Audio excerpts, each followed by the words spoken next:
প্রিয় দেশবাসী, ছোট্ট কথা, বারবার প্রশ্ন আসছে, বললে পাপ, না বললে মাপ। মুখ খুললে ঝগড়া লাগে, না লাগলে মুখ না খুললে ঝগড়া লাগে না, শত্রু হয়। কথা বললে শত্রু হয়, না বললে নয়। বিগত আওয়ামী লীগ সরকার বারবার বলতো বিশ্বের কাছে যে বাংলাদেশে এখনও জঙ্গি আছে, তারা তা দেখাইয়া করছে। এখন আমার কথা হলো কি, বাংলাদেশে যেভাবে হোক ছেলেফেলেদের মেরেছে, এটা অন্যায়। আন্তর্জাতিক আইনে বিচার হচ্ছে, এটা সঠিক কিনা সেটাও উল্লেখ করা নয়।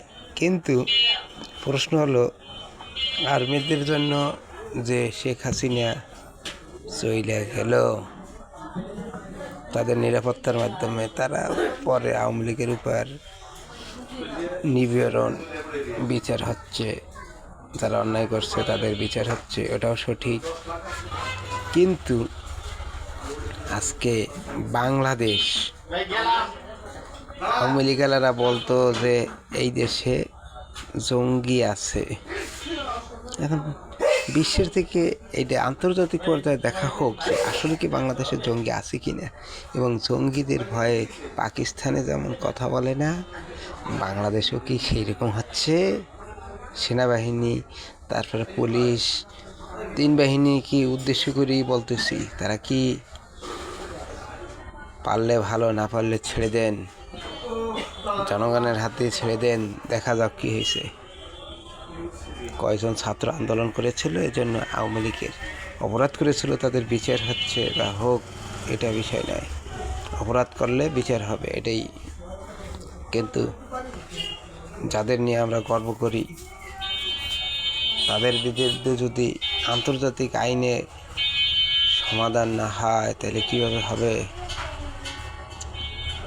আন্তর্জাতিক আইনের কাছে দলীয়করণ মুক্ত কিভাবে সেনাবাহিনীর উপরে হাত তুলে জঙ্গি গোষ্ঠী বলে পাকিস্তানের মতন, তাহলে পাকিস্তান আর বাংলাদেশের ভিতর কোনো নেই। বিশ্বের ভিতরে যে জঙ্গি গোষ্ঠী আছে, বাংলাদেশেও মনে আছে।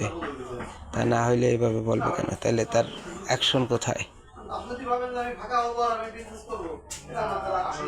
Khaleda Zia rapid action battalion বানাইছিল, তাদের হাতেই গ্রেপ্তার হয়েছিল, তাদের হাতে। আবার শেখ হাসিনাও আন্তর্জাতিক টার্মিনাল বানাইছিল, তারও সেই জায়গায় বিচার রইল। নিজে কুয়া কাটলে সেই কুয়া নিজেই পড়ে। আগে 1400 বছর আগে আমি এটা সতর্ক করছিলাম।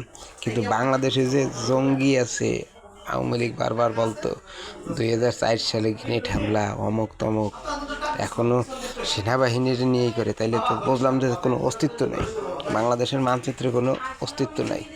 লাইক শেয়ার কমেন্টে বলবেন।